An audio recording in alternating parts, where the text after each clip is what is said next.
Visions, Parts 1 and 2. Part 1, Introduction. For almost half a century I have been playing with sound and language. I have explored ways to alter speech sounds to explore the power of language. Periodically people look at me and wonder why in the world I do things like this.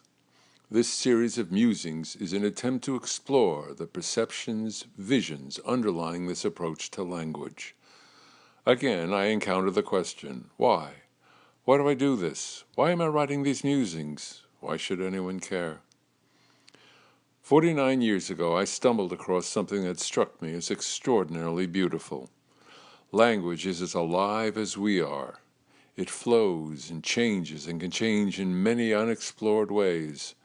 Change language and you change perception. You can see and experience new ways, new things. When you see something beautiful, the experience isn't complete until you share it. For 49 years, I have tried to share it. Unfortunately, I haven't done very well at sharing it. Not very many people know about what I've been doing. These musings are simply a new attempt to share. Perhaps I can now use words to suggest what has been beyond my descriptions. As to why anyone else should care, well, I can't really speak for others. I can say that this has been an extraordinary journey for me. Through exploring sound and language, I have learned to feel that I am part of a vast flow, to sense what I encounter and feel it within me.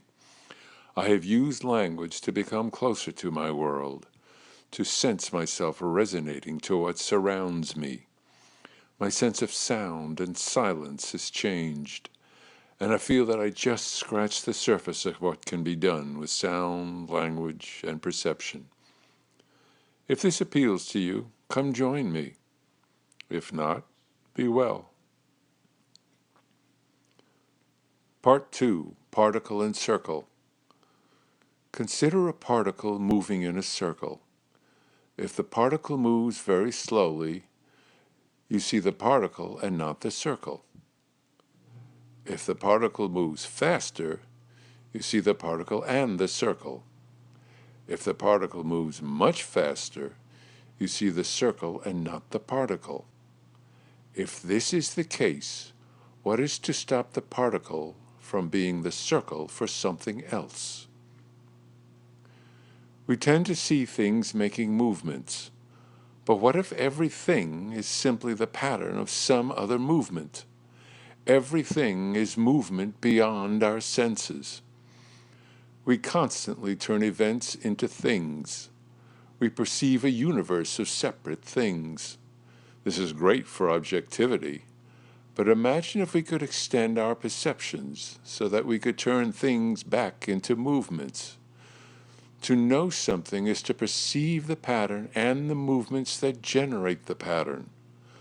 The closer you can get to making the movements, to feeling the movements, the closer you get to perceiving the object. If we could feel the movement while still perceiving the pattern, we could heighten our awareness of what we perceive. We could interact with the universe. We could move with the universe as well as observe it.